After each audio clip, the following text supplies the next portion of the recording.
Welcome back to the Boundary Corner podcast with my partner Brian Siegler. I am Curtis Wilson. Buddy, how's it going tonight? I'm good, man. I'm good for a night where we don't really have any major topics to cover. We got a full slate of stuff to talk about. So I'm ready to go. How was your day?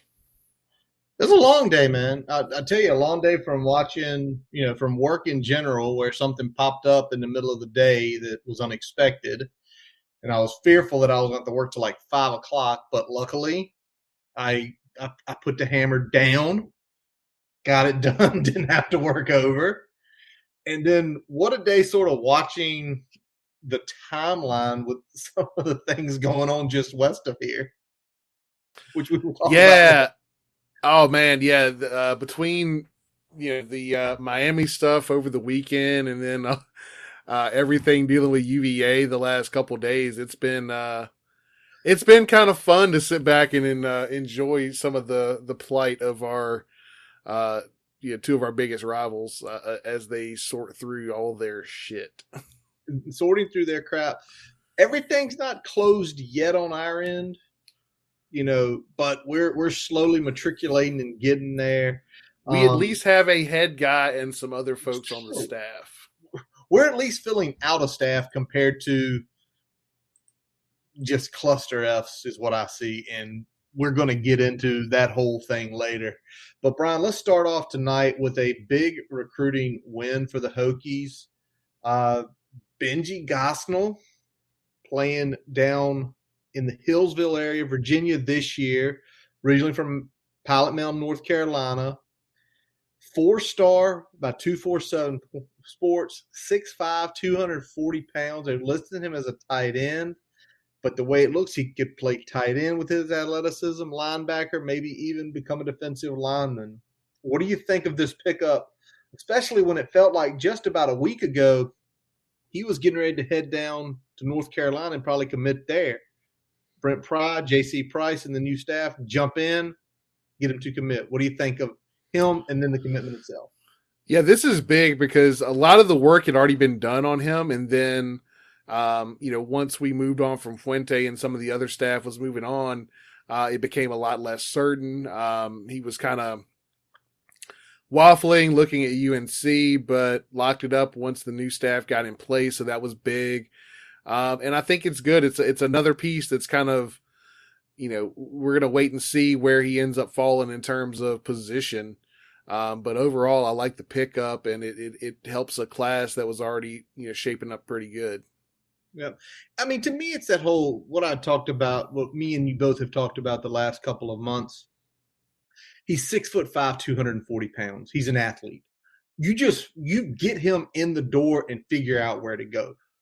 Obviously, he's coming off a knee surgery because he was previously committed to Ohio State. But in general, the big piece, North Carolina, Ohio State, Arkansas were some of his biggest lists. Also had some interest from Duke, Louisville, State, Notre Dame. His commitment list looked good. He is a top in the composite. He is a top 350 player. So that's good, right? That's where we want to stay. We don't want to start dipping much below that with too many guys. Yeah, but exactly. It's the whole thing of get those big-bodied athletic guys in, then figure out what you can do with them. So I really like that. Yeah, if you got a guy with that's big, has some athleticism, you're going to find a spot for him, whether he fills out one way or the other. So, I like the pickup overall. It should be a another good grab there, good one to kind of close out the cycle. I know we got a couple others that we're trying to get in this week that might be flip season, and we got a couple others we're kind of concerned about, but we're going to talk about that in a little bit here. Yeah. But getting another one committed here late in the cycle is a good thing. Yep. I'm sitting here. We're both watching the Virginia Tech Cornell game, and I was reading on the bottom line, and we did not have this on the rundown, Brian.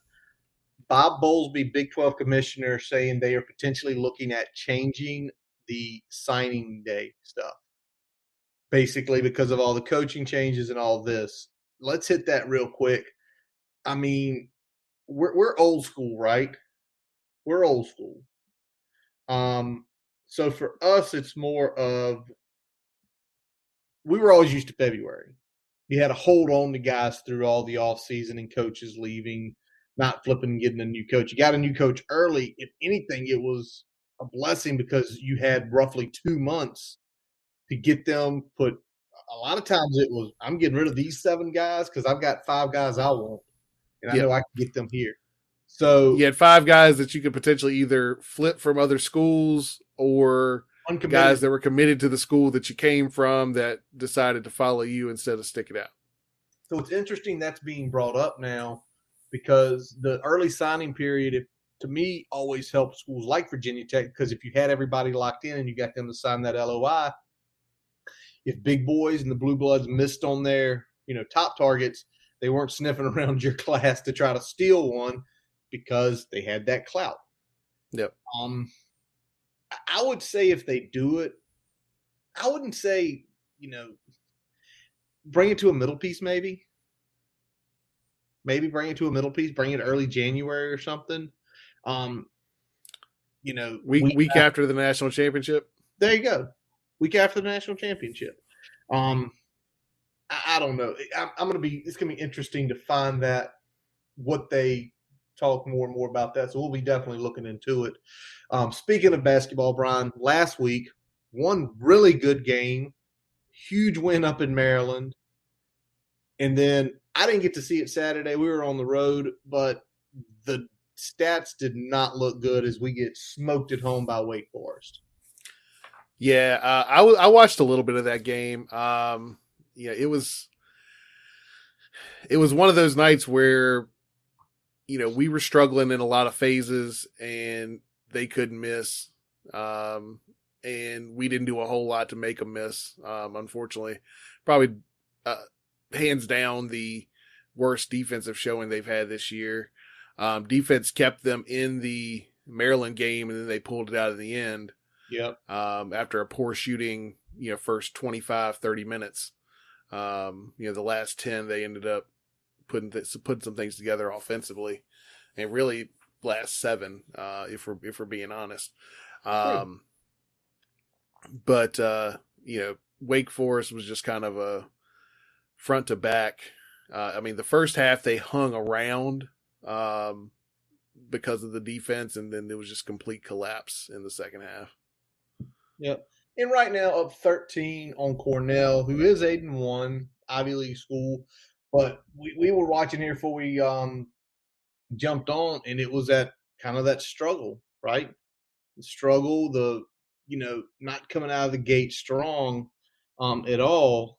And to go back to Wake Forest, Wake Forest is 8-1 this year. They're not a bad team. The only loss was to LSU. They beat like Northwestern and Oregon State and a couple other Power 5 teams. So it's not a bad loss, but it just, to me right now, where I'm getting worried is every game is the same thing with us, right? Every game is the same thing. And I'm not trying to knock Storm Murphy, but it seems it's the Storm Murphy show regardless. How he does dictates what we do. And I think I mentioned someone tonight, maybe on the timeline, said, you got to get Padula minutes tonight. You got to see how he can run the show, because maybe it would be the best thing to let Padula, who is a little more athletic, right, than Storm. Would you agree with that? Yeah. Like maybe Storm needs to be the 6th man. Come in with, just a couple of the 2 or 3 starters, one other person off the bench and run sets versus trying to run everything out the gate. That's just my thought. Might be right, might be wrong. I don't know.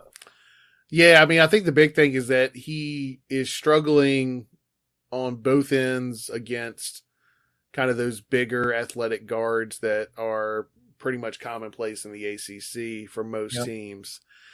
And the other piece of it is that until really tonight, and I think a game like Cornell coming after games against Maryland and Wake Forest is probably a good thing for Storm, because he can work his way back into his shot, because he wasn't trusting his shot really the last 3 or 4 games. True. And that's really I think kind of trickled over into other areas of the game, because you can overlook some of the deficiencies in his game if he's dropping 10 a night. Yeah, you can. But if he's only making, if he's 1 for 6 from the field with, 2 to 4 points, that's not worth the trade-off that you had, going with someone with some of his limited skill set, from an athleticism standpoint, from a size standpoint. Yep, very true. All right, let's roll on. Talk about Hokies wrestling. A couple weeks ago, the loss to Ohio State, a top 10 team, literally lost in the last match. That's what swung it. Go out to Mizzou and beat number 18 Northern Iowa, and then beat number 3 Mizzou in the last match.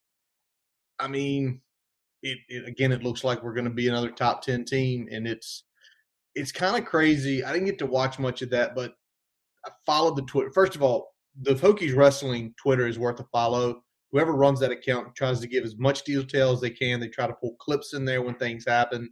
So if you're not able to watch it, because of not having ACC Network or ACC Extra, or if it's not able to be televised, they're really good about, documenting what's happening. But looks like we're another top 10 team. It's going to probably be really cool when Friday Wrestling's in January and February. I don't know. It's just great to have another sport to pay attention to during football all season. Yeah, it's like you said with the Twitter follow, they do a really great job of breaking it down, explaining the situation, getting clips in there. So it's really easy to follow, especially if you don't have access to watch it live. It'd be awesome to be able to get to see some of this in person. Looks like it's a lot of these matches have been pretty intense, so that'd be cool to see in person as well. So anybody that's had a chance to get to either Blacksburg or that traveled out there to Mizzou, I'm sure they got a damn good show. Exactly. All right, Brian. Even as bad as this season was in our eyes at 6-6, 2 guys made first and second team All-American, 2 freshmen. The first is not a shock. I think he should get some accolades potentially for regular All-American. Hunter Petermore, first team All-American, freshman All-American. Yeah, and Peter Moore did a great job all year. Really, special teams wise, the standout player did a great job punting. Put us in good situations where our defense could potentially get our offense the ball back, and flip field position, pin guys, help us out of tight spots when we're punting deep in our own end there. So great job by Peter Moore all year. Then we got another Moore that made second team freshman All-American, Caden Moore. A little bit bigger. Caden Moore, right guard. We had talked a lot about Caden throughout the year. He came on early. He was kind of starting out the gate. As is customary with Vice, a lot of rotation, so he wasn't always the guy at right guard, but he showed really good play, especially when we got later in the season and we started running the ball more. Played a little bit more to his strengths, and I think that's what kind of put it over the top and got him in this position. Yep. I mean, it's great. I know something you always mentioned, Caden, is the nasty streak. It's still there. Hopefully with whoever the new offensive line coach is, we won't see constant rotation. I know you probably can understand it if it's occasional rotation, but when you're looking at like the third series, it's a new, 4 or 5 new guys out there, can get upsetting. But good for him. Under the radar guy that definitely played above his star ranking immediately out of the gate. So great for Caden, great for the accolades, great for the team. Some of the guys on the team get those accolades.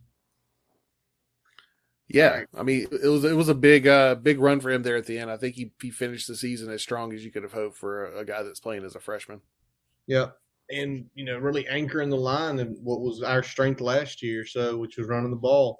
For Malachi once he got in there, and Raheem once they started giving him significant carries, except the Miami game.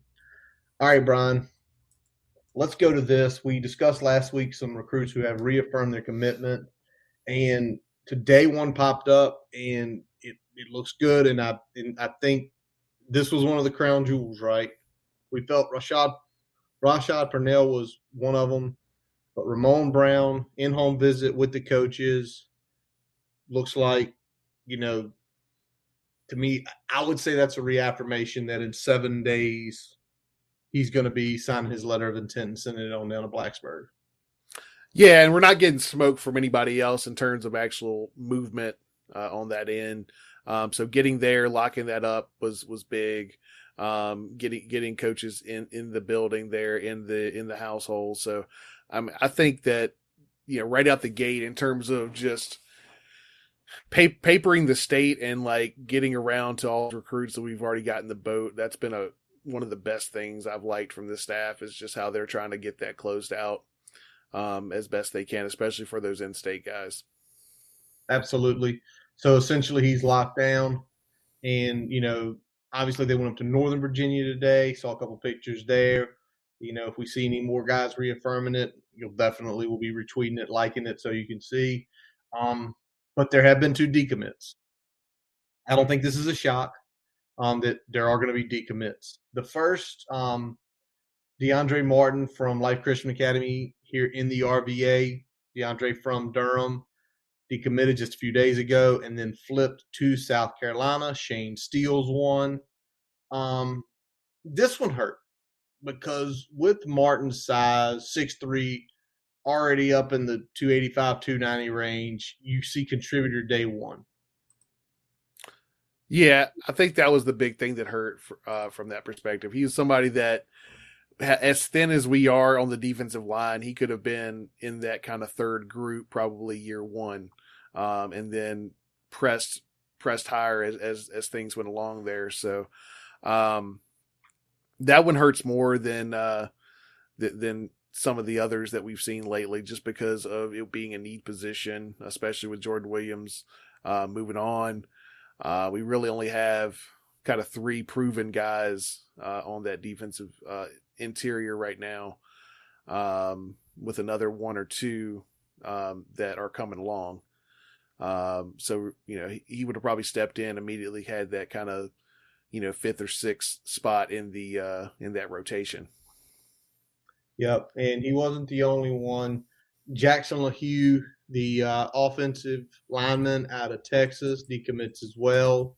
I think is something else. We probably expected it to happen, losing some of the Texas guys, and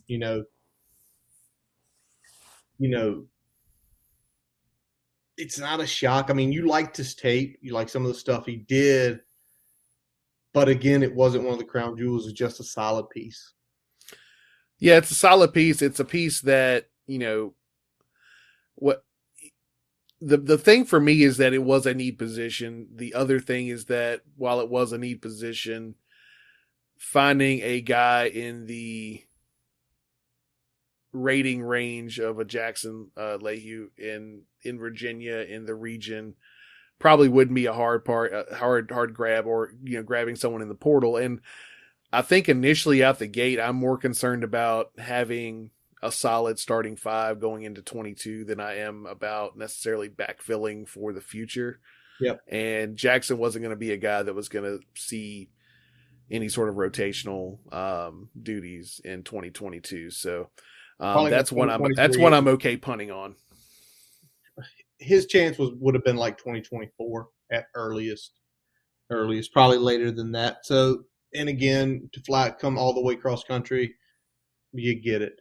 Obviously this weekend's big, a big OV weekend. Most of the class is coming down, but kind of the big story that's breaking, starting to be known is Alex Orji is going to do an official to Michigan. Now, I have not heard if the Virginia Tech officials canceled, so he could be doing both. There has not been a confirmation that he's canceled the OV here. It's just that now he's going to Michigan. Um, I kind of laugh because Michigan is starting a freshman quarterback. They're in the playoffs with McNamara. Michigan also has a significantly higher ranked guy in this year's class. So is it just one of those? I'm going to Ann Arbor just to see it and say I'm there, and then I'm going to show up at Tech on Saturday and I'll sign in a week, or is this potentially flip? Yeah, I mean, I think it's definitely a concern just because it's Michigan. Oh yeah, This isn't just a comparable number two team in the program. country. Yeah, It's the number two team so in the country. It's not a and Michigan has some good qualities outside of just their football program as well. So there's concern there for sure. At the same time, he hasn't decommitted yet. So I think the problem that we're having right now is that we need to get some more movement on an offensive staff because yeah. it would be a little bit easier to lock up these high caliber offensive players if you kind of knew what we were working with on that side of the ball. And, based on the whispers we're hearing, there's some good reason for some of it not coming out yet, but you got to start making some movement if you want to hold some of the offensive pieces in this class, especially the bigger pieces like Alex Orji. Yeah, like Alex Orji. And that's the big piece is depending on who these hires are, um, the waiting game is not the best.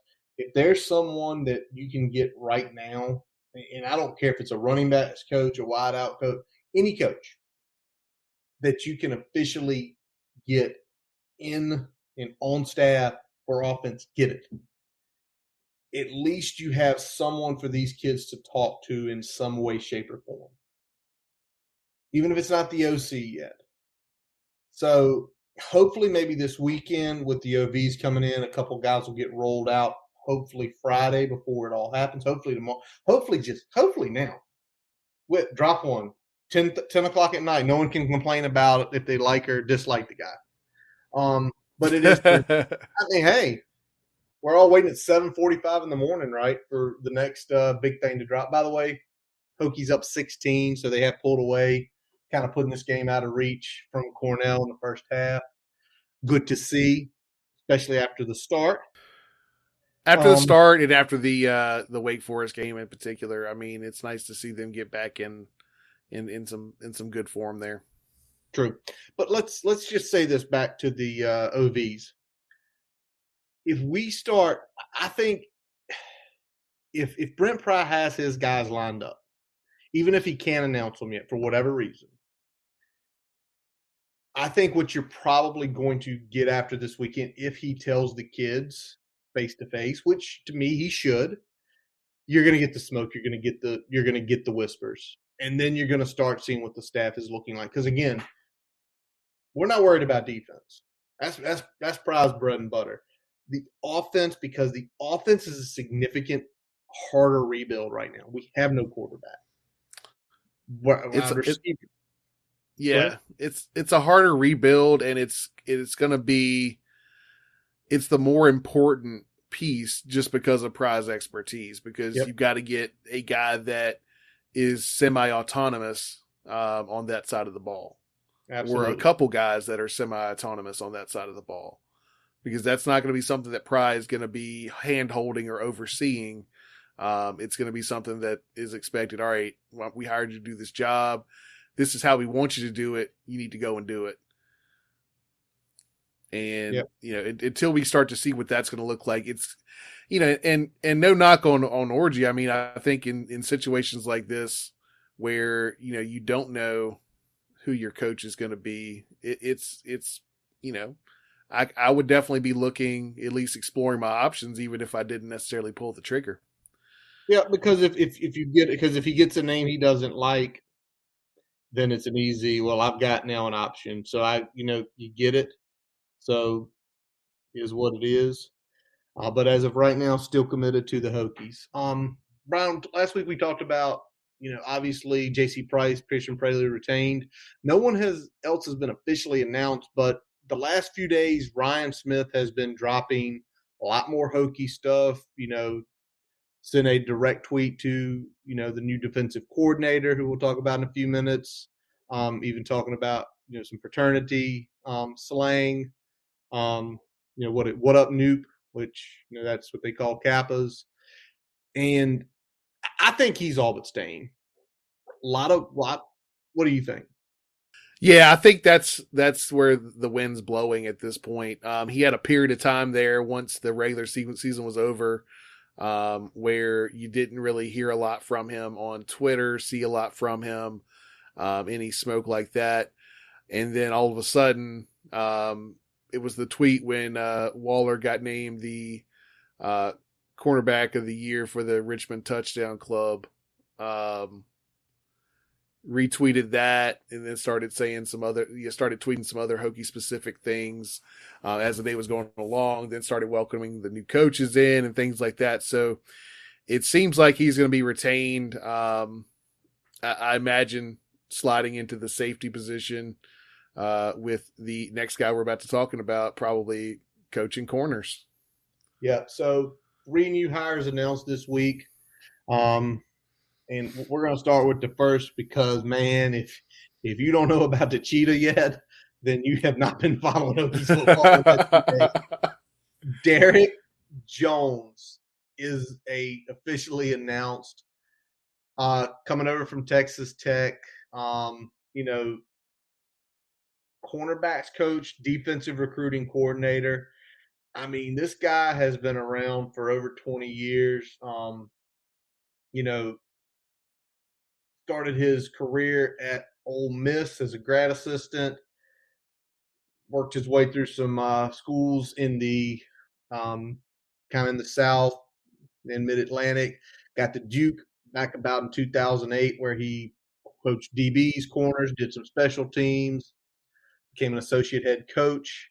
And in 2020 moved to Texas Tech where he handled the secondary and co-D coordinator there for a couple years. He's a guy that pulled 4 stars to Duke. Yeah, he was pulling 4-star guys at Duke, which is pretty much unheard of. It is. He's one of the reasons that in the better years of the Cutcliffe era that they were able to do what they did.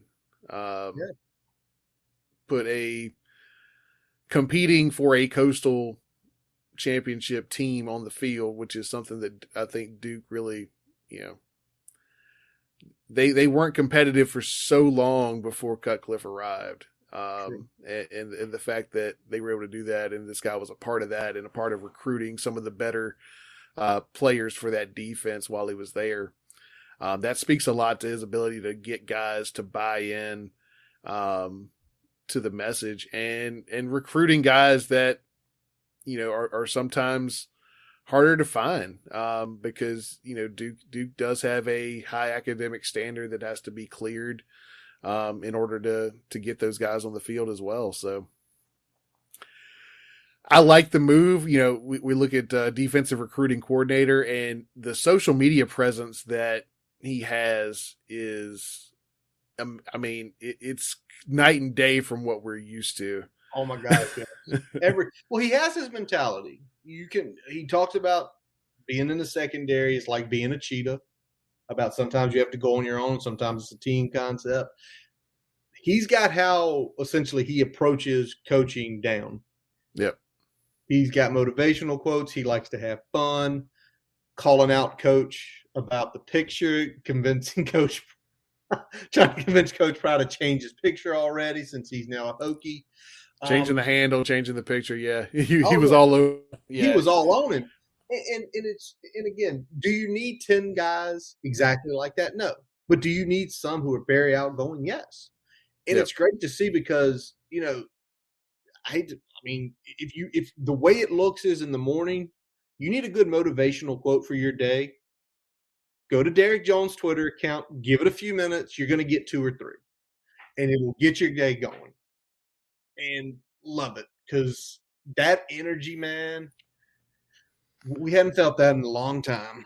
Energy's good, and it's good seeing that we're out in front sharing some of the photos from the recruiting trail, because that's where a lot of these are coming from. Either coming from his account directly, Yep. or him retweeting it from the Hokie football account. So the social media presence just from coaches outside of the football account. I mean, we've probably seen more tweets from from just the what we have right now is the defensive side of the ball coaches than we've seen in the last year combined, Oh except for yes. the one night where Jay Ham got on and was Yeah. going back and forth with With fans. with fans on Twitter. But Man. yeah, I mean, I like the hire. I think it's a good. It's a high level recruiting move, but it's also a guy that can coach the position. Yeah. And I think that it's a good balance there. It's not just a guy that is a heavy recruiter, even though he is that. Yes, he is. But he has shown the ability to coach guys up as well and develop talent.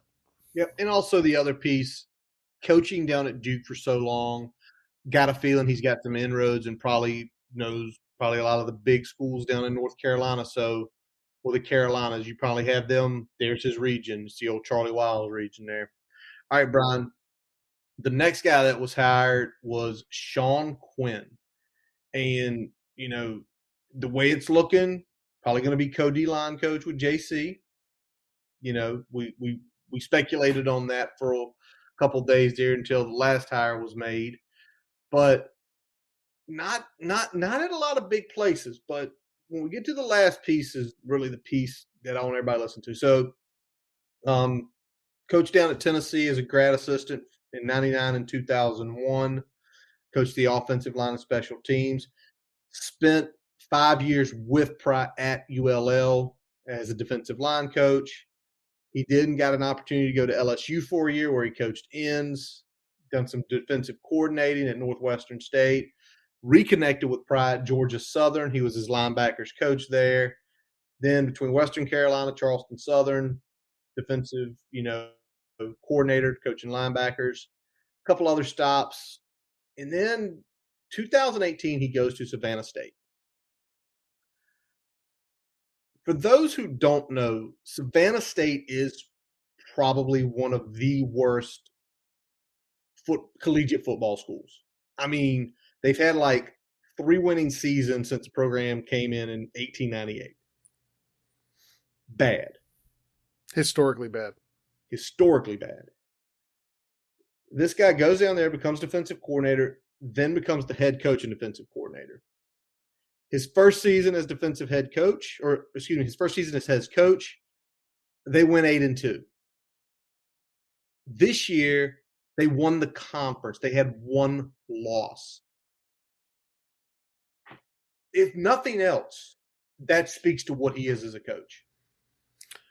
Yeah, and I mean, there's definitely some layers to that. The biggest one being is that apparently he was just taking the state salary to coach there. He wasn't getting any sort of supplemental pay to be the head coach there. So this is a guy that is a coach's coach. He cares about coaching. He cares about getting guys to achieve the goals that they want to achieve and get them to where they want to be.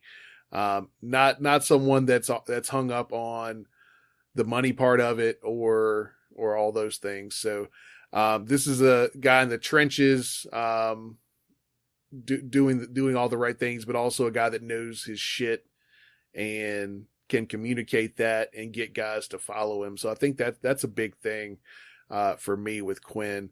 Obviously not a ton of Power 5 recruiting experience, but you're getting guys to come to these schools and show out and show up, and I think that's big. So probably this is more of a developmental type coach, a guy that can get the most out of players that come in at the position. But it doesn't seem like he would be a liability on the recruiting front at all. No, and I'm going to go back the records. I did look at the records. 7-3 in 2019, and this year I lost it. 8-2 this year. Either way, for that university, 15-3 in 2 seasons is just impressive. Also, let's again start thinking about where he's been at: Savannah State, Georgia, Georgia Southern, Charleston Southern, Western Carolina, Tennessee Tech. He's been in that Georgia corridor. And I say being at Savannah State for the last 3-4 years, again, it's the state we go into. It's one of our supplemental states, right? It's in our footprint. Yep. Again, you got a feeling recruiting at Georgia Southern as their RC, he probably knows the coaches down there. So it's that same old that we talk about. You've got to have the connections at the school. And occasionally you've got to take the developmental guy, pull him in to where maybe the big guy comes through. And even though he might not come, he starts giving you a look. So I think he's our Georgia guy. I don't know about Florida, but it'll be interesting. Yeah, he's definitely got some roots there in that kind of Georgia, South Carolina, at least southern part of South Carolina there. So that's the region that he'll be handling probably long term, along with probably working with some of the other coaches on Virginia guys. Yep. Now, finally, we were all kind of wondering: are we going to have co-DCs? Are we going to have a defensive coordinator? Are we going to have run? Well, that was answered. Chris Marv is hired. He is going to be the DC. He's going to be the linebacker coach here. And Brian, we looked at his biography. He's 32 years old, which is wild. Yep. It will make him one of the youngest defensive coordinators in the country. He's only been coaching since 2014, where he started at his alma mater, Vanderbilt, as a quality control coach for defense. Got a GA as an outside linebackers and inside linebackers for 3 years. It was when Derek Mason was there. So although Derek Mason did not have the success there he wanted, Derek Mason's a very good defensive coach. Don't let that pass you by. Plus, who did he play for? Pry. He played for Pry. He was his inside linebacker. After 18, went down to Mississippi State, run game coordinator, linebacker coach, then moved over to Florida State, where he got extended earlier this year. What do you think of him right now? I mean, he's 32 years old, Brian. I mean, that's just holy moly. Yeah, this is definitely like up and comer. Could be long term solution at the defensive coordinator position if it works out. Obviously, run game coordinator, linebacker coach at FSU. Everything that I've read and heard about this guy is that he is sound in X's and O's, sound in developmental. The only really area of weakness in his game right now is, experience calling plays. But as Pry said in the opening presser, yep, he would call plays until he was comfortable handing that off to the defensive coordinator. Number two, his recruiting profile is not necessarily outstanding. It's not a liability by any stretch, but at the same time, he's not Derek Jones on the trail. And, some of this is a little bit of a sour grapes, I think, amongst the Florida State contingent that saw him lose a couple battles to in-state teams and didn't like it. There's a reason he got extended after 1 year. There's a reason that, let's look at it this way. So 2020, you don't really get to visit anybody. You don't get to do all that. And you open the season, the next season with a loss to Jacksonville State. So I'm sure that had some impact on how some of the folks he was recruiting viewed that situation. At the same time, he's not winning battles that are potentially winnable. So on the recruiting front, I'm not sure what we got, but when we look back at Bud Foster was not a good recruiter. Yeah. Historically, he didn't really start recruiting heavily until the latter portion of his career. Yeah, he was pretty much, I'm the coordinator. I call the plays. And I think we're getting a little bit of a similar type mold. Little bit even younger than Bud was when he first got the tap there, but Yep. I'm a net positive on this hire. I am too. I think the upside is greater than any drawbacks that we Yep. can look at here. Yep. And one of the bigger upside is his two biggest commits ever were Alston Orgy and Anthony Orgy. Big brother to Alex Orgy. So if nothing else, him coming in there. And like you mentioned, I mean, the guy was on in the last, since about 2017, 30 under 30, top 40 under 40. He's been on those lists. He had some guys drafted pretty high that he mentored. So I think X and O in developmental. And it's one of these things, too, the way we've kind of outlined it with having guys like JC, having guys like Derek Jones, having a guy like Quinn who is, he might not have recruited the biggest, but he's been in recruiting coordinators, understanding, and potentially having Ryan Smith come back. It might be one of those things of, listen, they're going to handle all of the real recruiting aspects. Now, they will need you to come in and give the X and O presentation. Like any company, you have some guys who are great salesmen, but occasionally, okay, we need our technical guy to come in. We're going to have this nice little frame for him. This is what he is going to present. He'll answer questions and he'll move forward, and we'll continue the selling process. So I think it'll be okay. He's already in Blacksburg. I'm sure. Hopefully, he'll be hitting the road with the guys, and obviously in town for the OVs. So again, really big there. Something that we knew that had to happen, and man, did it happen in the last couple weeks. Trey Turner, Amari Barno, James Mitchell, Jordan Williams, Leatherwood Smith, and today Brock Hoffman all declaring for the draft. I'm not shocked by Now, anybody. only one of those is playing in the bowl game. That's Brock Hoffman. Yeah. Well, Mitchell can't. With Trey banged like he was banged, he shouldn't. Yeah.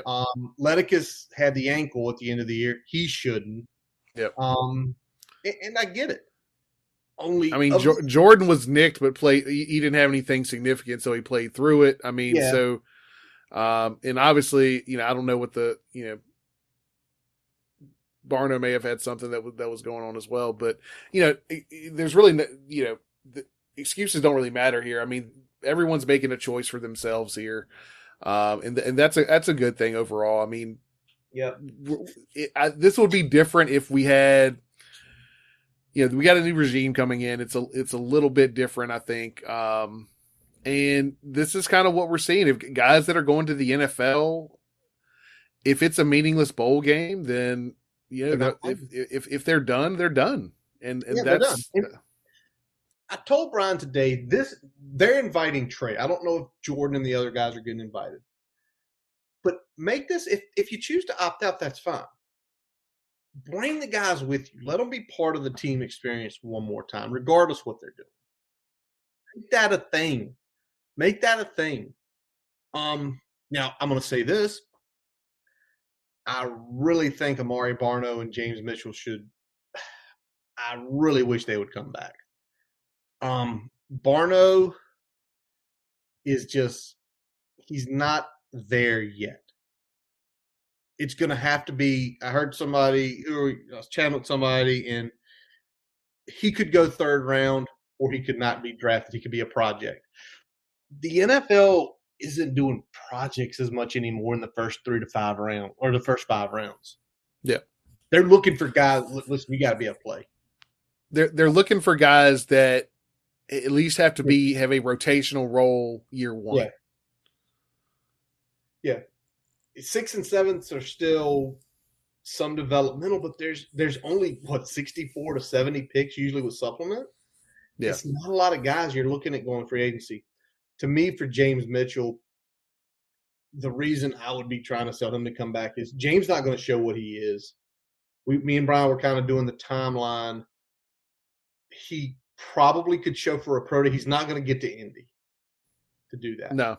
Unless he's a freak, which he could heal like a freak, but it's not going to be the freak that we know him as. Yeah. He'd be working back into shape even if he was able to go on it. And whereas everybody else is getting most of December and all of January and part of February to gear up. Yeah. So at best, he's going to have a week, maybe two. Yep. And that's if he can make Indy. He has a better shot at making a pro day. Yes. And getting a show out there.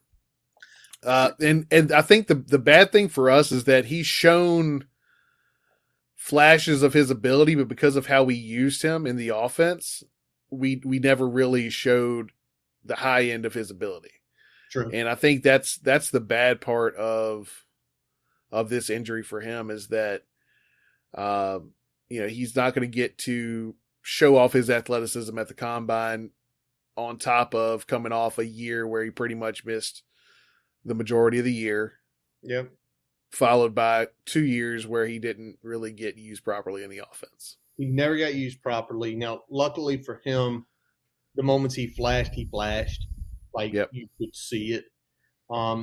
But if that guy had been in an offense that really showed him probably 700-800 yards, probably. Well, it's the consistency of the targets, right? It's, yeah. When we got him the ball, it was fine, but we just didn't go to the effort of getting him the ball often enough. It was never that game plan that you wanted he needs 12 targets. Well, what if they start double teaming? If they start double teaming, there's going to be so many more things that open up for us, you dipshits. No, there won't be because we threw it to the predestined receiver every time. Going to James. He's quadruple covered. It's his ball. Dumbasses. All right, let's move on. The portal review, something we're going to keep in the rotation. Really, nobody else has went in. Nobody else has went out.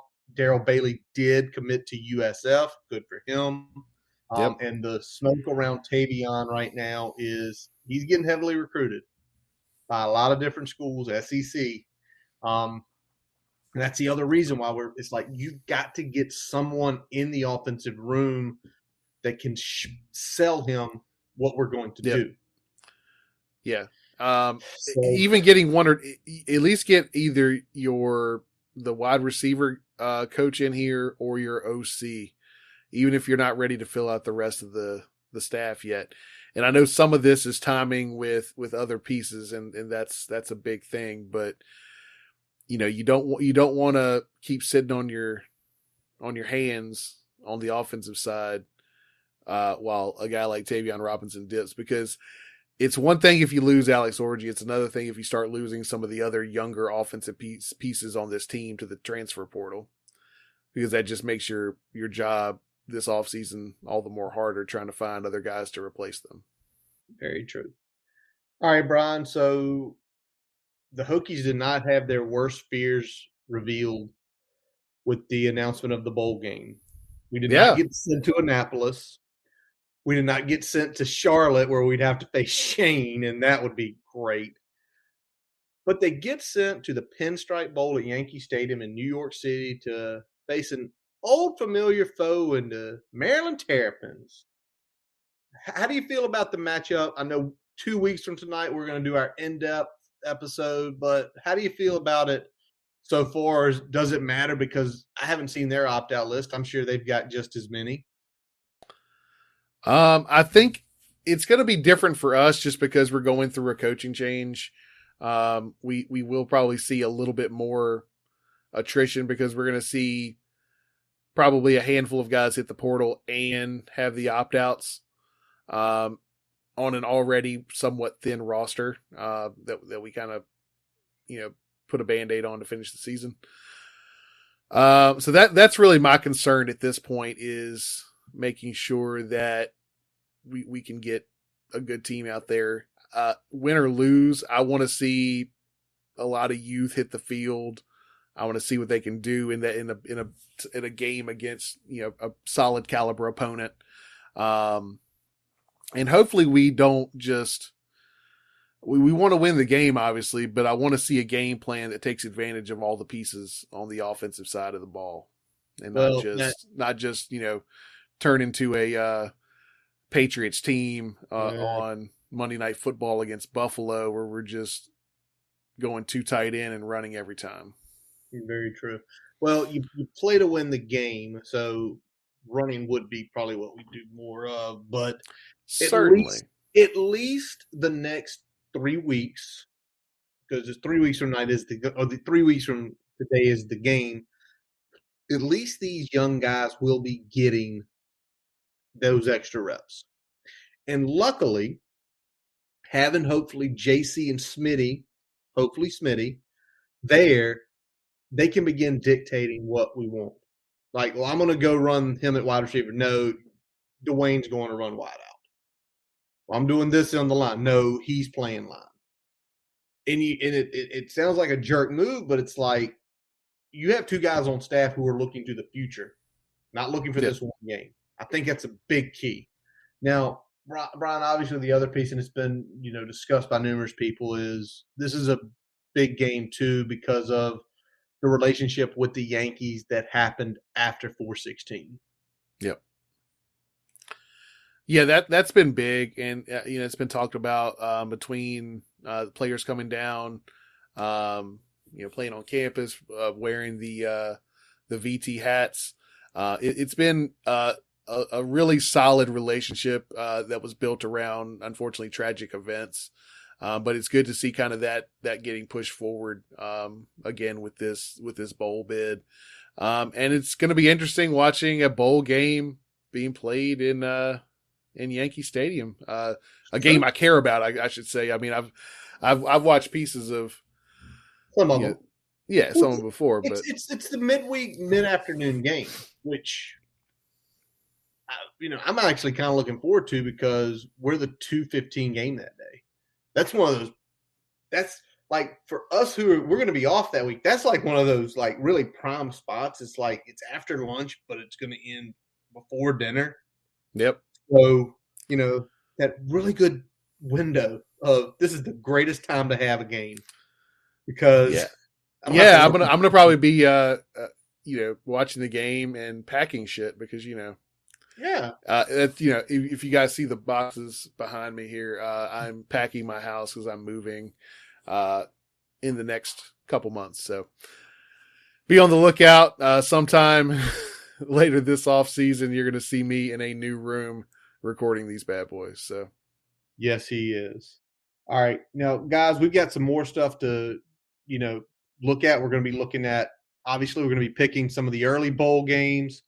We're going to be talking about other coaching changes, the impacts on the country as a whole, and the CFP after we take a quick pause with a message from our digital partners. As we take a quick break, we'd like to tell you about getting your free website report from our digital partner, Grassroots Digital Marketing Studio. They'll tell you how your website ranks on Google, on-site SEO, and social media. No commitment to buy anything. You can get your free report by visiting grassrootsdigitalstudio.com/free-website-report. Now back to the episode. All right, Brian, let's start and look at the college football playoff. Obviously, this weekend, Michigan, Alabama, Cincinnati win to stay in.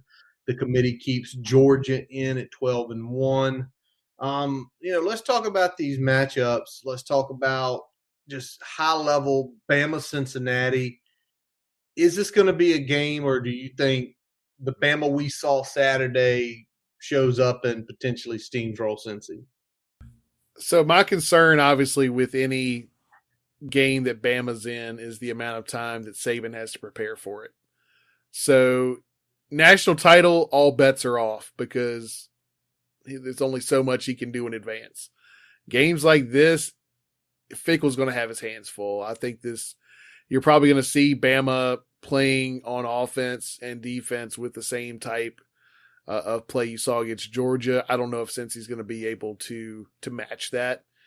They might be able to slow down Bama's offense, but I don't know if they're going to be able to score enough points. Yeah, I mean, essentially, Nick's got 26 days to prep for it.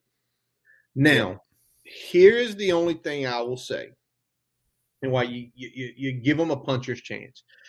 This isn't the Alabama of last year on offense. They've stumbled at times. This isn't the defense of the mid 2010s when they were holding people to 8 points a game. They've Yep. been scored on. Even Georgia scored on them with a really pedestrian quarterback and just kind of a ho-hum offense. Cincy is going to have to take some super high risks. Though. I mean, 4th and 2 at your own 35. Yeah, we're going for it. All right. Yep. Fake field goals, fake punts, onside kicks. Anything you've got trick wise, got to pull it out. Yeah, you don't want to be reckless, but at the same time, you want to take as many calculated risks as you have in the book. See, I'm the opposite. Reckless. Why not be reckless? No one's giving you a shot. If you take 7 or 8 really reckless plays and you hit on 2, it could be a momentum swing. Yeah, but if you play Stupid. cautiously, you can't play stupid. You don't want to. I mean, you don't want to essentially treat it like when you're playing Madden and you're like, all right, well, it's 4th and 12 on my own 38. I'm going for it. I know what to do here. Right, I've got the perfect play call. It's the same play call I had on 3rd down. It's just going to work this time. I had the perfect play call, and I held X too long and overthrew it. What about the other game, Brian? Michigan, Georgia. What do you feel on that one? That's going to be a battle. I think it's Michigan's game to lose, though. I think that unless Georgia is going to give JT a shot while they're preparing for this game, and at least have that in their pocket, it's a game that Georgia's going to need Stetson Bennett to win it, and I don't think he can do it. No. So, yeah, I like Michigan early, but it depends on what we start hearing out of that Georgia practice session. Where I think that, well, if JT comes back, that's fine, but that's going to be his first live game. And I mean, the defensive line of Michigan is SEC. I think the defensive line is personally better than Bama's this year. And Bama had such success. I think the linebacking core isn't as good as, was Will Anderson, who's a freaking TFL machine. Probably should be in New York City Saturday, but he isn't. That would be your worry, right? First live game action in like 2 months is going to be against that elite unit. Where I fear is going to happen is Michigan's going to – this is going to be one of those like 17 games late. And it's like whoever makes just one blunder, that's the game. They're both good defensively. Michigan, it clearly has a strength running the ball. That is Georgia's defensive strength. I look forward to watching that game. All these games are on New Year's Eve, which let's just hark this. If the Rose Bowl wants to be at 5, I think what they've got to do is just say New Year's Day, if the Rose Bowl is not the game, we're going to put one kicking at 1, we're picking one kicking at 8:30. And just sandwich the Rose Bowl in there, make the Rose Bowl look stupid. Because they're essentially the reason everything's not on New Year's Day at 4 and 7. They are caring more about tradition than, I mean, no one's saying you can't have the parade when you want to have the damn parade. Just play the fucking game at a different time.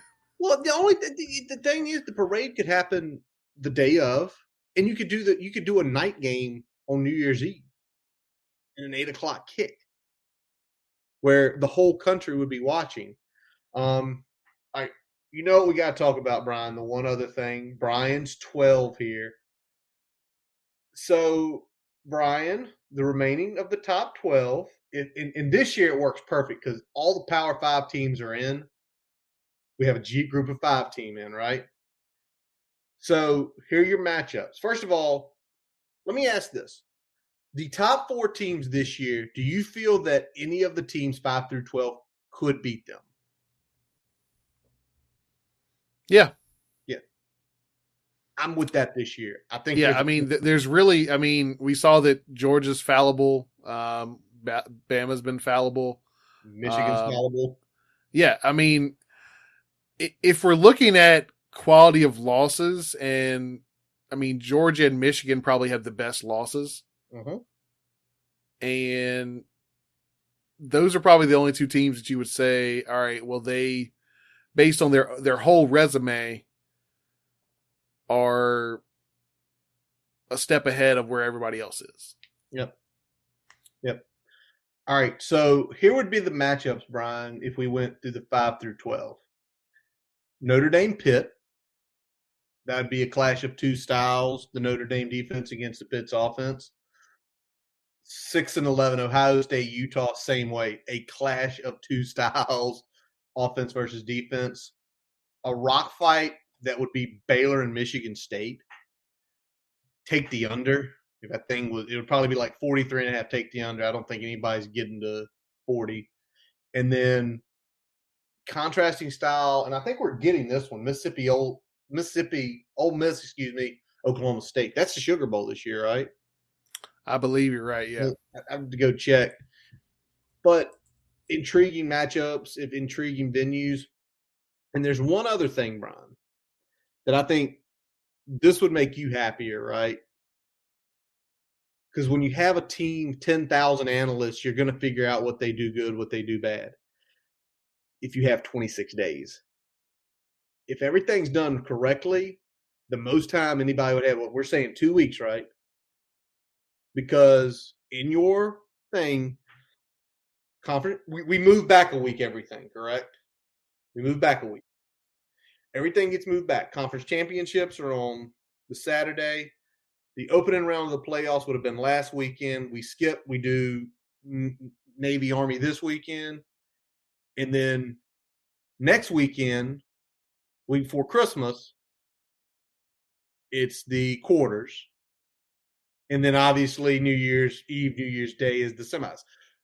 There's not going to be a big, there's essentially going to be just basically like getting a bye week, right? Yeah. You get a bye week, then you're playing. It wouldn't be any more in the bye week. You get a little bit of extra prep, about 3 more practices, 4 more practices. A little bit extra time to watch some tape, but nothing that would give you a decided advantage if you have an army of analysts compared to your opponent. Yep. So again, that's in discussion. The 8 and the 12, it's coming. What it's going to be will be interesting, but we know we're on the 12 boat. It's too much money for them not to do it at this point. They're going to do something. They just have to decide which way they're going. Exactly. All right. Let's hit this, Brian, the game of headsets. Because, man, is this affecting Virginia Tech in so many different ways. The big one is Brent Venables goes back to Oklahoma. Dabo is losing the best thing that ever happened to him. Yep. Down at Clemson.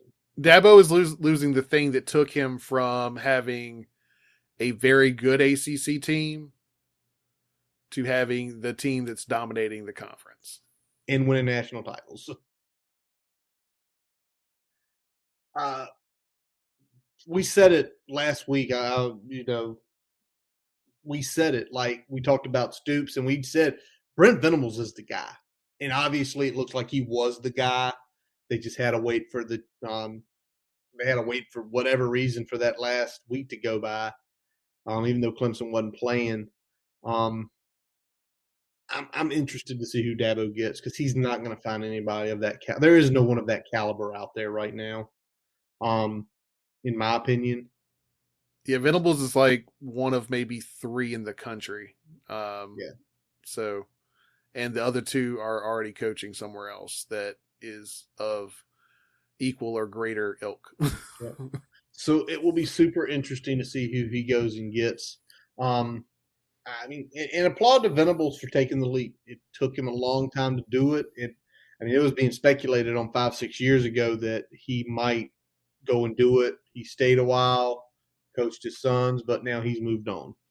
Yep. And you feel for him because he's going to the SEC, likely in the West. So, Yeah, God, he's making a move from arguably one of the top three or four easiest divisions to win in to probably the most difficult to win in. yep, 100%. All right. Even though this is not official yet, it appears that Tony Elliott will be the next coach of UVA. Maybe. Who the hell knows after what happened today. Um, and It's been a weird 48 hours for UVA. There's been a lot of emotions from UVA fans out oh my there. God. You know, It is. Well, it's been interesting. They all but thought that Anthony Poindexter was going to be the guy. yep. And then that fell through. And there was a lot of feelings on the timeline on Twitter, a lot of feelings amongst UVA folks that I had talked to. So, you know, I think Tony is probably a good fallback in this situation because while you're not getting someone that is an absolute culture fit like Dex, you are getting someone that can recruit, has shown the ability to recruit everywhere he's been. What you're looking at though is that, you know, we talked about it when we did our breakdown, is that Tony's never coached outside South Carolina, never been a head coach. What's that going to look like? Well, it's also a bigger thing. You know, he was one of the guys we looked at and we thought last year would be a great fit for Tech. We still thought he'd be a good fit for Tech this year. Because we're a football culture. We're spending money on football facilities, upgrading, putting more money into the coaching staff. Yep. UVA's not. And no. Their facilities are 25 or 30 years old, where our updates happened 15 years ago, and now we've essentially modernized everything. It's not just like a nice update. They're literally going to have to gut and redo everything when they updo their facilities. So it's not going to be a few years. It's probably going to be I would say a 3 to 4 year project. So there's that. Then you've got people completely turned off. I mean, they literally, parts of that AD went out to the ceremony for Poindexter for his Hall of Fame, right? And they just left him and did not hire him. Which that's going to rub a lot. There's probably some big money donors that are just going to be like, boop. The donors were ready to open their wallets everything for facilities if Dex was the man. I don't know if they're still open with Tony out there. You know, I think again it's probably a good hire for them, but I think the way it went down with Dex leaves a bad taste in folks' mouths, and you don't quite have the swell of enthusiasm behind it that you would have gotten with Dex, just because, I mean, Dex was the perfect culture fit. Guy from the Welsh era, guy that can get them back to a defensive minded approach. Mm-hmm. And a guy that I think could really motivate folks off the field as well, get the fan base engaged in that football team again. Because I mean, you know, when I was growing up, you know, the Virginia Tech and UVA games I watched were fucking dogfights. Yes, they were. I mean, and they were dogfights with, even when it was at Scott Stadium, there was a lot of people in the fans. Now, it wasn't ever a Lane Stadium atmosphere, but it wasn't what everyone's been talking about the last 20, 25 years. Yeah, the issue is, the thing about why you thought Poindexter was perfect is the most competitive the Commonwealth Cup had ever been in modern age was during those 90s when he was on some of those teams. It's kind of funny because we also look back and we think about Brent Pry was part of he was part of 95, the Drunken Miller. You know, if you've not heard Bill Ross say it, then again, how big of a fan are you? The greatest comeback I've ever seen. And then Antonio Banks picks off, runs one the other way into the end zone as the game ends. Remember the UVA coach, the trip. They tried to trip him. Yep. So, I mean, I kind of feel for Tony because I feel like Tony's in a no-win situation because they're going to give him 5, 6 years, and Tony's going to have to win over that group really fast, and if he doesn't, it's going to be a tough slog. I think he can with the personality, but I think there's going to be some rough sledding. It's going to be ugly for a couple years. Now, talking about ugly, Ryan, a month ago, if we made a prediction, Mario Cristobal will be the next Miami head coach. I don't think that would have shocked us one bit, would it? No, I mean, we saw that they were at least flirting with that, and Cristobal, a Miami guy, not just Miami, but born and bred Miami. Miami, rings from the championship era. Yeah. So if you said that was happening, that would shock me. If you said they would pretty much offer the job while they were still having Manny go into recruits' houses to recruit, I would have said, what the fuck are they doing? Shit show. I mean, it's cool that you want to hire Cristobal, but as soon as you were getting in those contract talks with him, you have to pull guys off the road. Yeah, the season's over. It's not like the season's still going on. Like once the season's over, I mean, get rid of his ass. Well, yeah, and I mean, yeah, I know everyone's like, well, Manny pulled this shit with Temple. Yeah, he did, and that is what it is. You could crucify Manny for that and still say it's fucked up to do it now in this situation. But hold on, the whole thing with Manny though doing that is Manny left under the assumption Rick was staying.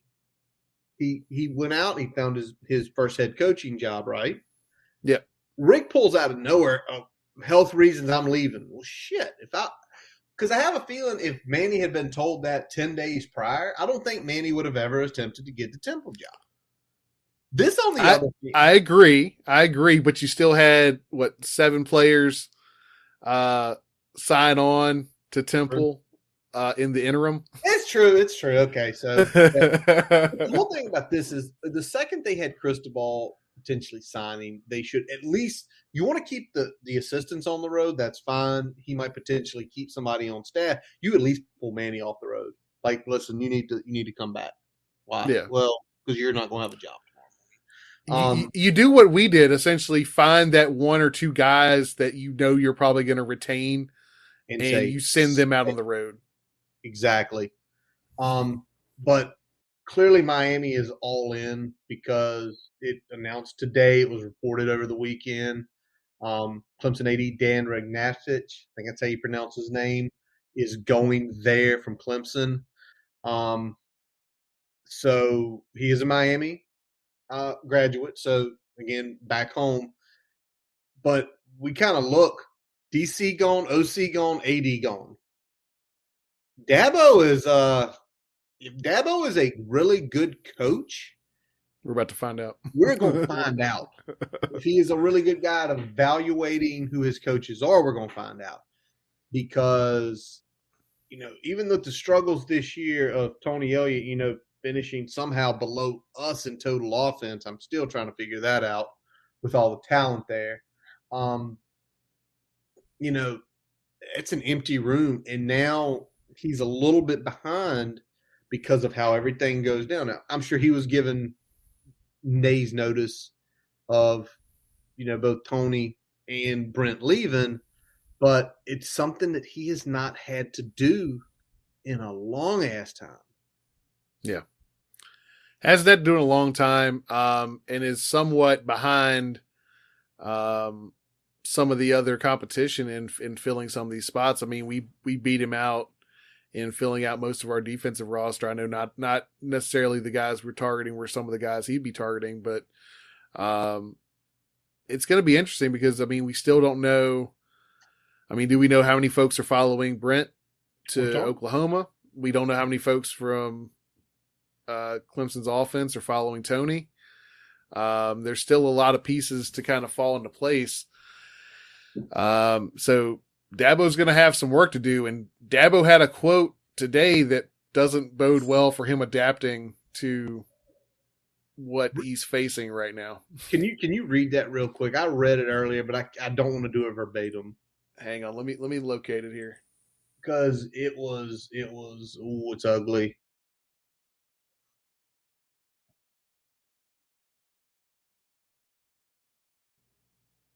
Efforting.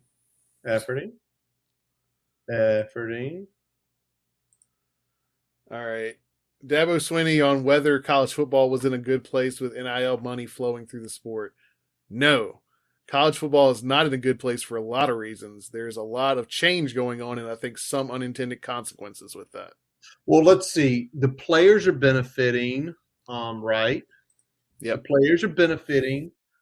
The players are benefiting that when they get sucked into a school that's not their fit, they're benefiting. It seems like the only person not benefiting is someone like Dabo Sweeney. We are fans are benefiting, correct? We're benefiting. We're seeing potentially a 12-team playoff where we feel our team has a chance to get in. Yep. Which hurts Clemson. Everything he's talking about is it's Clemson specific.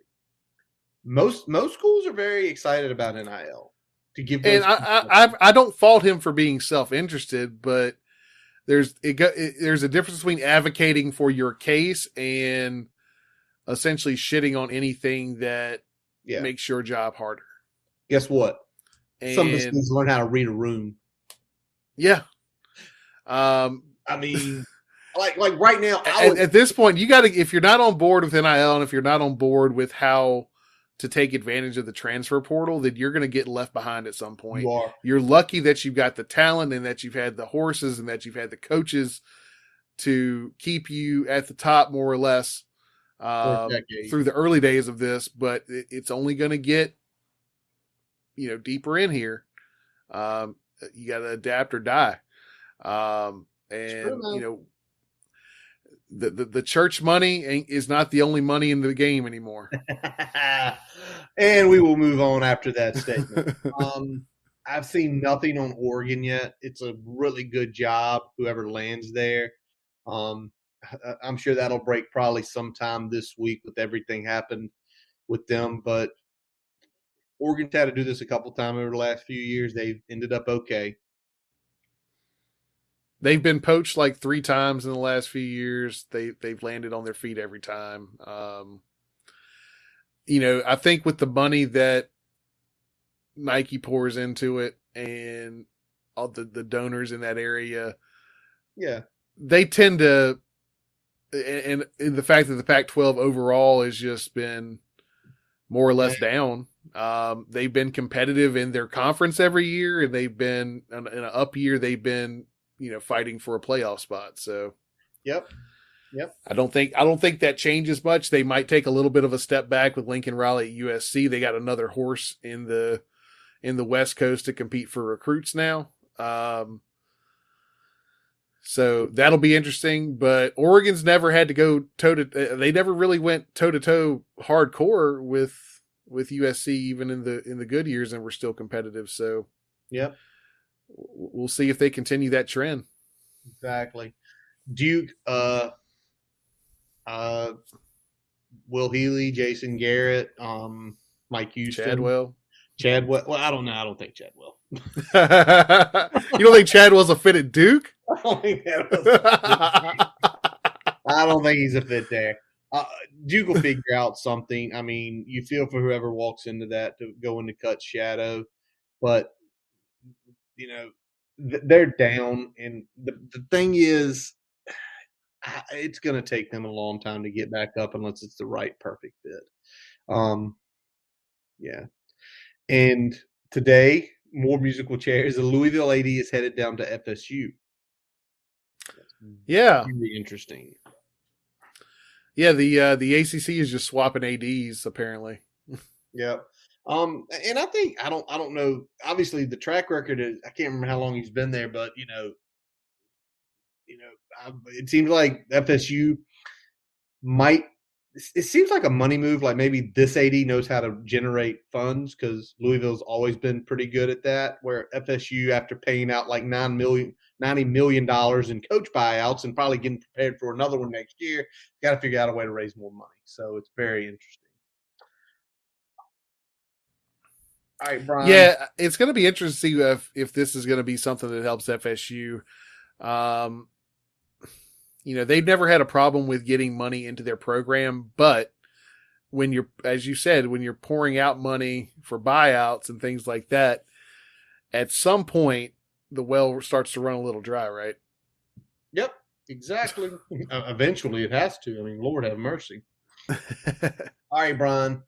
Let's get to pick'ems. We've got one more Saturday pick'em, and then we're going to start our bowl pick'ems. For the year, I'm still trying to figure this out.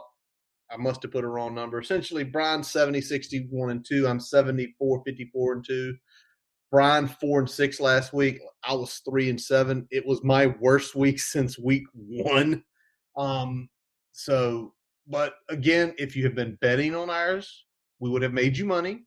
We are better than a coin flip, almost 3-5 for both of us. And this week, Brian, great game. It's one of those must watches. I've been told by my neighbor it's a must go to if you can find the loot to get the tickets. Army Navy. Where is that this year? Give me a second. Let me effort that real quick. Army Navy on CBS. We are in New York City at MetLife Stadium. All right. Army 8-3, Navy 3-8. Army is laying 7 points, buddy. I will lead this. Navy is down, and Navy is down bad. Take the under. The over-under is you know what the over-under is? What you got? It's 35. Still take the under. Yeah. And I'm going to go Army. I'll lay the 7. I think Army wins this game by somewhere between 14 and 21 points. I think they'll dominate Navy. Yeah, I think this is Army all the way. Give me like a 24-6 or 24-7 game. Yeah. Navy's just not what they were. And essentially they all run the same thing. And I guess it's just played out at Navy. All right, Brian, it is bowl season. Believe it or not, y'all, bowl season starts next Friday night or Friday afternoon with the Bahamas Bowl. Toledo versus Middle Tennessee State. We saw Middle Tennessee State obviously earlier this year. I am very surprised. If I was like a P5 player, I would be pounding on our 80s door and be like, why can't you do the Bahamas Bowl? Like, I would love to go to the Bahamas a week before Christmas to just hang out, ride jet skis, and lounge. But we are not doing point spreads in these games just because, this game is over 10 days out. And, we like doing picks during the year because we're following everything pretty close. I can't tell you who's out. I can't tell you who's in, who gets hurt during practice. We're just picking this straight up on what we think of these teams during the year. And Brian, I'll let you lead. Toledo, Middle Tennessee State. Who you got? I'm going to take Middle Tennessee State in this one. All right. What about you, man? What you got? I think Toledo. I think Jason Candle down there. Always a competitive down in the MAC. So I'm going to take Toledo. So I'll go opposite of you on that one. All right. Next one, the Cure Bowl. Coastal Carolina versus Northern Illinois. Obviously Coastal really had a downfall at the end of the year when their quarterback got hurt. This game is down in Orlando. It'll be on next Saturday at 6 o'clock. Was it Saturday? Oh, no. No, Friday at 6. We have 2 bowl games next Friday, Brian. 6 o'clock kick. 'Tis the season. I'm going to throw this out here for you. Somehow Coastal's a 10.5 point favorite. I'm taking Northern Illinois coming off that big win in the MAC championship game. And without a coach or without a quarterback, I can't see Coastal winning this game. I think they might end up winning the game, but that spread's too big for my blood, so I'm gonna take Northern Illinois. Oh, we're doing pick'em. I forgot we're Just doing straight pick'em pick. here. I forgot you threw that. I'm actually gonna go Northern Illinois. I Okay. think they squeak it out. I think they squeak it out. All right. Next, the Boca Raton Bowl. I got to see who sponsors the Boca Bowl. Who sponsors the Boca Raton Bowl? App State, Western Kentucky. A clash of two styles. Ground and pound App State versus the air raid of Western Kentucky. Western Kentucky, obviously, Brian, losing their OC. I'm not sure if he is going to call this game, but either way, who you got? I'm going to take App State in this one. I think they're going to be able to slow the pace down and come away with a victory, whether or not he's calling plays in that game for Western Kentucky. So give me App State here. Lock it up with that one. App State as well. I think App State rolls them. I think App State's just one of the better teams. And unfortunately, the best team in the Sun Belt this year, they had to play them twice, and they could not overcome that. All right. New Mexico Bowl. Is this the Barstool Bowl? The New Mexico Bowl? I think it is. It'll be interesting to see what they do. Effort that real quick. That's okay. it. Arizona Bowl. ESPN has it. No. Sorry. Barstool is Arizona. The Arizona Bowl. The New Mexico Bowl, UTEP versus Fresno State. Fresno State, obviously, their head coach just took the job at Washington. But I don't think that matters. I think Fresno State is significantly more talented than UTEP. So give me Fresno State to I think Fresno State wins big. Yeah, Fresno State rolls this one. It's just too much talent compared to UTEP. With or without the coach, I think they're going to get things going and get it done. All right. This is an interesting game. And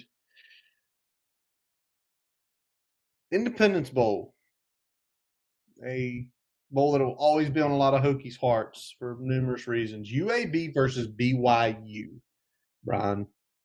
UAB 8-4, BYU ranked 13th, just out of the potential 12-team playoff picture at 10-2. Big story on this one. Kalani Sitake was rumored that he was going to be interviewing at Oregon at some point this week.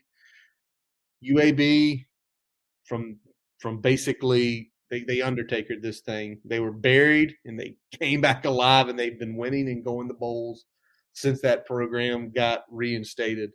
So what do you say on this one, Brian? I think coach or no, we're looking at a Fresno State situation. I think BYU takes care of business. I think if they don't have their coach, it's going to be closer than I think a lot of people think, but I still like BYU to pull it out. Yeah, I'm with you on that. A couple of the losses for UAB this year, they lost to Liberty, lost to Rice, lost to a good UTSA team close, but I think BYU just has more talent. In regard with what Kalani Sitake does, whether he takes the Oregon job or not, I think they're just too talented. All right. The Lending Tree Bowl, Eastern Michigan versus Liberty. We'll say on no, I got this one, right, Brian? Yeah, you're leading on this one. Let's see. Where's the Lending Tree Bowl? There's my first thing I got to know. Lending Tree Bowl is in Mobile, Alabama. Eastern Michigan out of the MAC. Let me just see a couple things here. I'm going to take Liberty. Well, you know what? Trust in the freeze? I'll take Hugh Freeze. Whether Malik Willis is playing or not, I think Hugh will have a good enough game plan to beat a MAC team, regardless who his quarterback is. Okay. I'm going to go opposite you on this one. Give me Eastern Michigan. You looked up Willis isn't playing, is he? There's still some doubts he'll play, so I'm going to ride with that he doesn't. So give me Eastern Michigan. All right. Next one, and I think of all these opening games we've got, this one and the one that we're going to talk about in a few minutes here are the two most interesting games. Oregon State, Utah State. Oregon State, which was a dumpster fire for so many years, is now a solid Pac-12 program. The coach out there, I forget his freaking name, and I'm going to find it just because that guy deserves a shout out. So I'm efforting this because sometimes you just got to mention somebody's name. Jonathan Smith. That guy deserves all the credit in the world for turning them into a competitive team. Because for about Yeah. 5 years that they were dumpster fire, and Utah State with Blake Anderson. If you don't know the Blake Anderson story, his wife passed of cancer. They shocked V and Brian both by they beat San Diego State. I don't think that was shocking. They beat the dog shit out of San Diego State. I mean, they pounded them. So on this game, Brian, Utah State or Oregon State?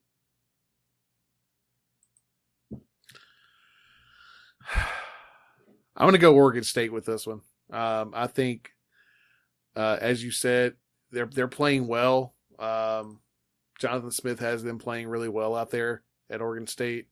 I think that's just going to be too much. I think they pull it out. All right, I'm gonna go flip flop on you. I think Utah State takes that momentum of winning the Mountain West, and I think they upset Oregon State. Obviously, that game is in LA.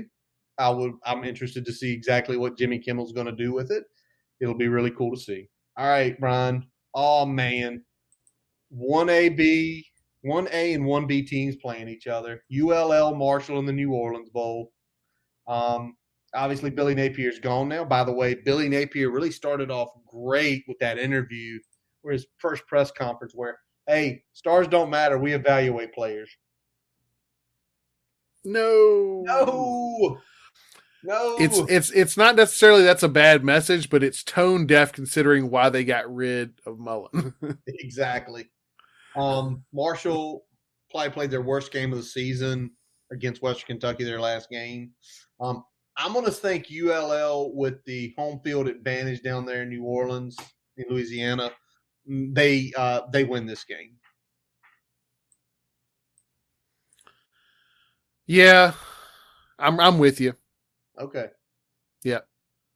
All right. Brian's with me here.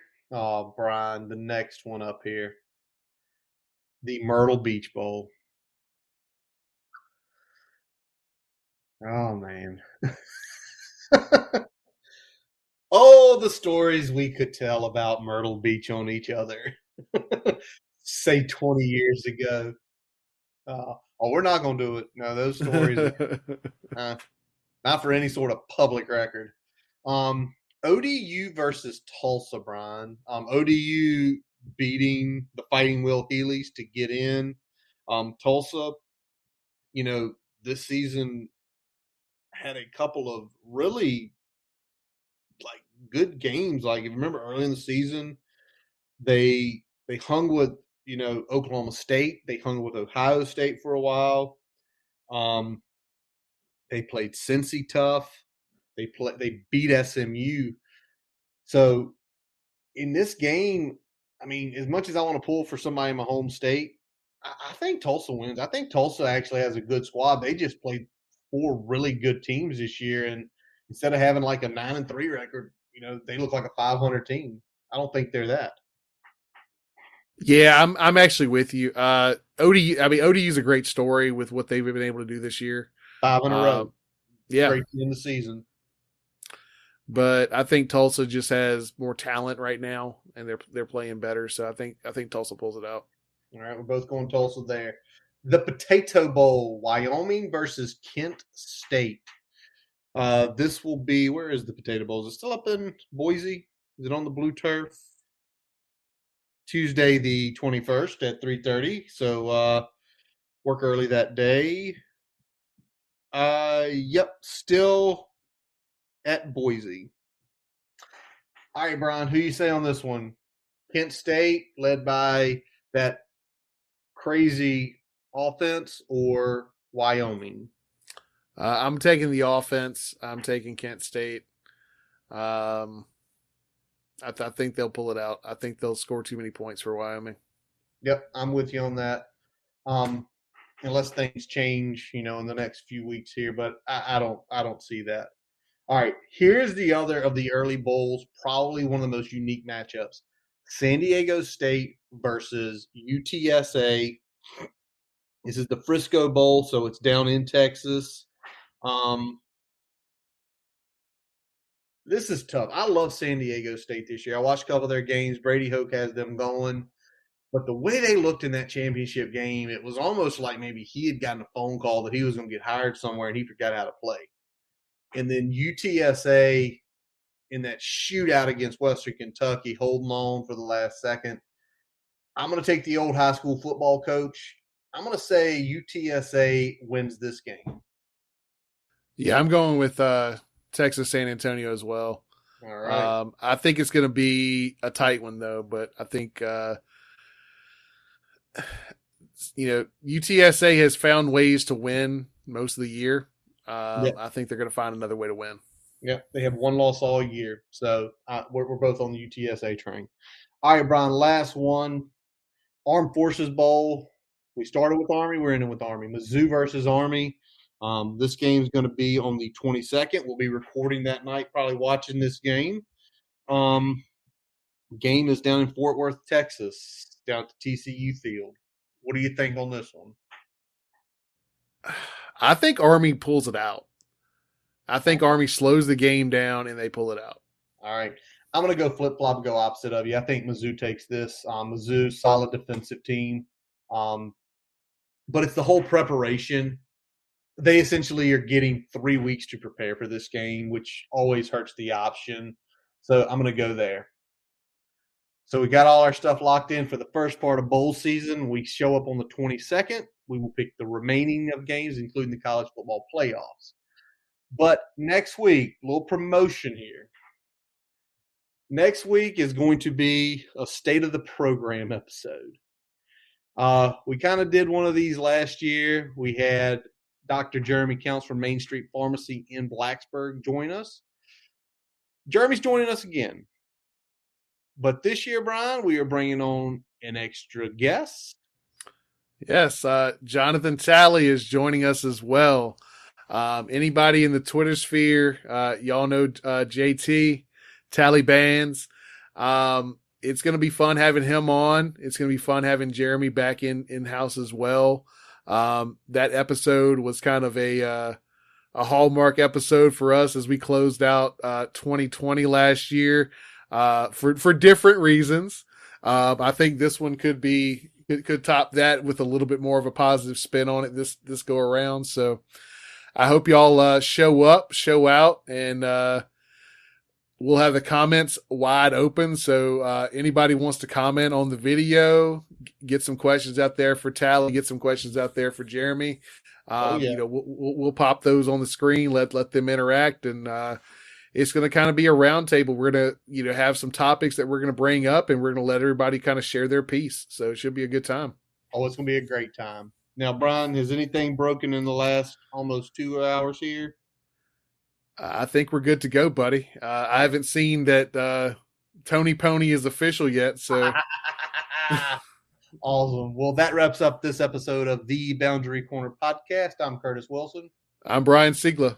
Visit our website, boundarycornerbt.com, to listen to all of our episodes. While you're there, don't forget to follow us on Twitter, Facebook, Instagram. Subscribe to our YouTube account and your favorite podcast source, Spotify, Amazon, and Apple Music. As always, we let our buddy Jason Long play us in, play us out. Catch him on Spotify and Apple Music. We thank you for listening. And as always, let's go. Hokies.